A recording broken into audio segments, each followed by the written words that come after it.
High বন্ধুরা, আজকে একটা নতুন রান্না নিয়ে চলে এলাম সুমি কিচেনে। হচ্ছে ডালের বড়া করব। মুসুর ডাল ভিজিয়ে রেখেছি, এটাকে আমি পেস্ট করে নেব। মানে মিক্সিতে আমি ডালের বড়াটা পেস্ট করে নেব। ডালটা আমি দিয়ে পেস্ট করে নেব। এটাকে ডালটা আমি পেস্ট করে নিয়েছি। এবার আমি এতে নুন, স্বাদ মতো নুন, হলুদ গুঁড়ো, এই যে পেঁয়াজ, কাঁচা লঙ্কা আর ধনেপাতা কুচি আছে, দিয়ে দেবো আমি। এটা দিয়ে আমি এটাকে মাখিয়ে নেব। মাখিয়ে নিয়েছি, এটাকে বেশ করে একটু ভালো করে ফাটিয়ে নিতে হবে, তবে বড়াগুলো ফুলবে, নরম হবে। আমি একটা কড়া বসিয়ে দিয়েছি, ওতে আমি তেল দিয়ে দিয়েছি। বড়াগুলো আমি ভেজে নেব ডালের। তার জন্য এই বড়াগুলো দিয়ে দিচ্ছি।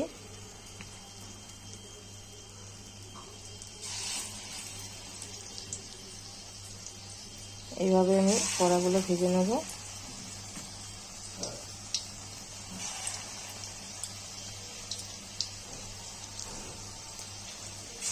এভাবে আমি সবকটা বড়া ভেজে নেব।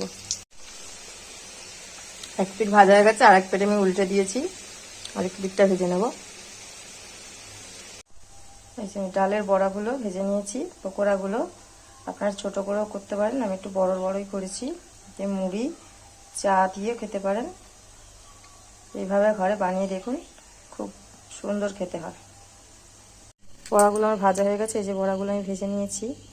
আর একটা ওই ভাজা তেলেই আমি সাদা জিরে, শুকনো লঙ্কা ফোড়ন দিয়েছি। আলুগুলো ভেজে নেব। আলু আর পেঁয়াজ ভেজে নেব আমি।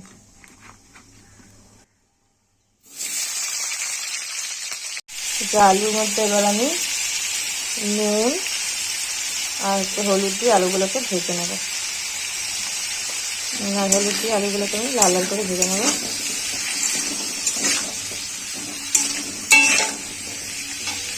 আলুগুলো ভাজা হয়ে গেছে লাল লাল করে। এবার আমি আদা রসুনের পেস্টটা দিয়ে দেবো। আদা, রসুন, পেঁয়াজ পেস্টটা আমি দিয়ে দিলাম। টমেটোর পেস্টটা দিয়ে দেবো। টমেটোর পেস্টটা দিয়ে দিলাম।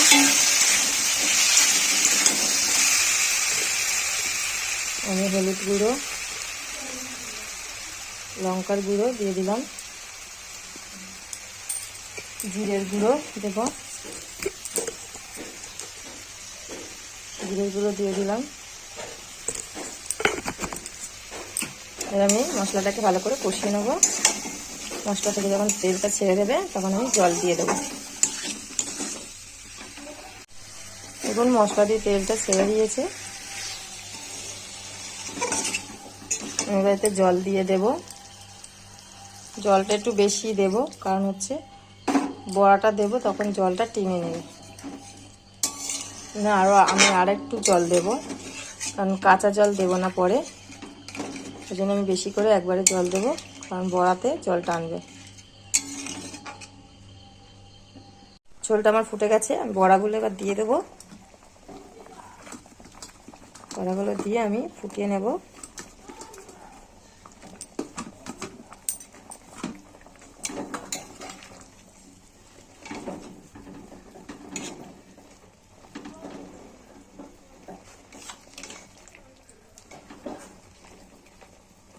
বড়াগুলো একটু ফুটে যাক, তারপরে আমি গ্যাসটা বন্ধ করে হয়ে যাবে আমার তরকারিটা। যে তরকারিটা আমার হয়ে গেছে, আমি এবার গরম মশলা দিয়ে দিলাম। দিয়ে আমি এটাকে নেড়ে নেবো, আর ধনেপাতা কুচি দিয়ে দেবো।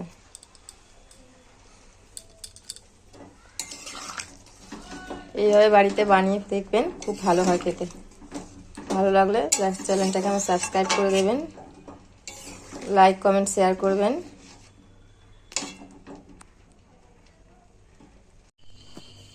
বড়ার তরকারিটা হয়ে গেছে, দেখুন।